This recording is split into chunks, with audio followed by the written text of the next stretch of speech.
नवजात शिशु के टीकाकरण के पीछे का वैश्विक षड्यंत्र। कल्पना करो, एक नन्हा बच्चा इस दुनिया में पहली बार आंखें खोलता है। रोशनी, ध्वनि, गंध, सब कुछ उसके लिए नया होता है। वह कोई भाषा नहीं जानता, न किसी व्यवस्था से बंधा है। उसका शरीर एक जैविक चमत्कार है, पूर्णतः स्वतंत्र और प्रकृति के अद्भुत संतुलन से बना हुआ।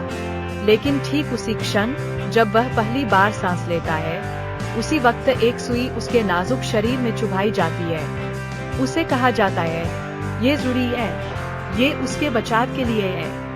लेकिन कोई यह नहीं बताता कि उस सुई के जरिए क्या जा रहा है, क्यों जा रहा है, किसके कहने पर जा रहा है, और उसके शरीर और मस्तिष्क पर उसका क्या दीर्घकालिक प्रभाव पड़ेगा। बच्चे के जीवन की पहली चिकित्सा प्रक्रिया, कोई रोग नहीं, कोई संक्रमण नहीं, फिर भी पहला स्वागत इंजेक्शन से होता है। और माँ बाप को यही बताया जाता है कि यह एक सामान्य प्रक्रिया है। लेकिन इस सामान्य प्रक्रिया के पीछे असामान्य शक्तियाँ हैं, जो न चिकित्सा में विश्वास रखती है, न करुणा में, बल्कि नियंत्रण में। नियंत्रण मानव चेतना पर, मानव शरीर पर और भावी पीढ़ियों के मस्तिष्क पर।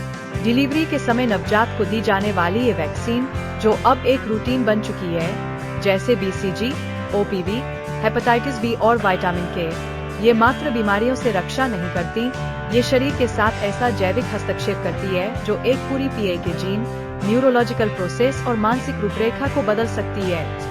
तुम्हें लगता है ये टीके एक वैज्ञानिक उपलब्धि है, लेकिन हकीकत में ये एक दीर्घकालिक जैव राजनीतिक एजेंडा का हिस्सा है।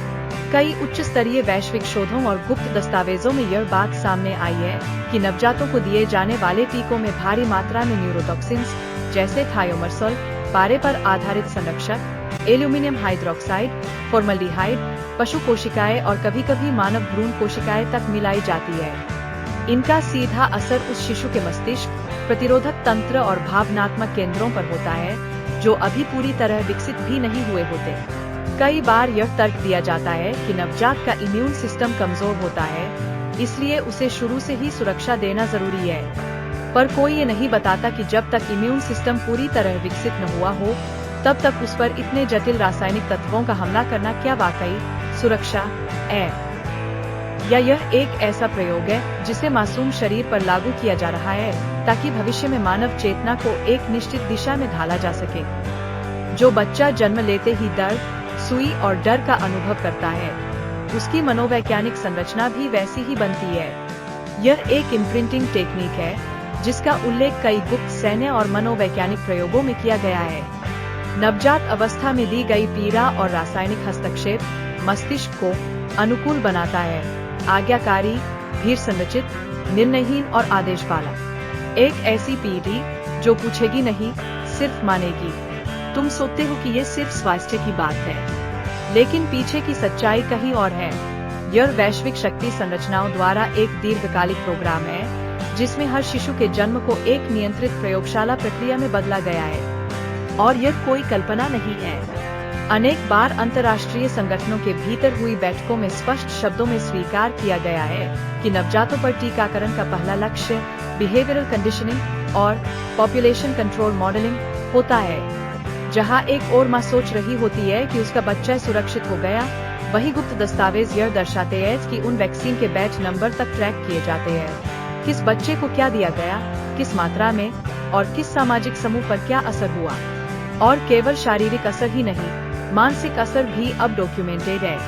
बढ़ते हुए ऑटिज्म के मामले, भाषाई विलंब, speech delay, hyper activity, learning disability, यह सब एक दो मामलों की बात नहीं है।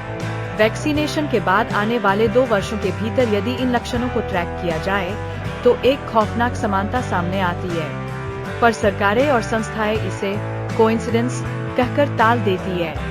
तुम्हें क्या लगता है, इतने बड़े स्तर पर हो रहे ये टीकाकरण अभियान सिर्फ सेवा की भावना से संचालित है, या इनका संबंध वैक्सीन माफिया से है? सच्चाई ये है कि आज दुनिया की सबसे ताकतवर कंपनियां, जो खुद अपनी वैक्सीन पर मुकदमे झेल रही है, उन्हें सरकारें मुआवजा देकर बचाती है और उन्हें बच्चों पर इंजेक्शन लगाने का लाइसेंस भी देती है।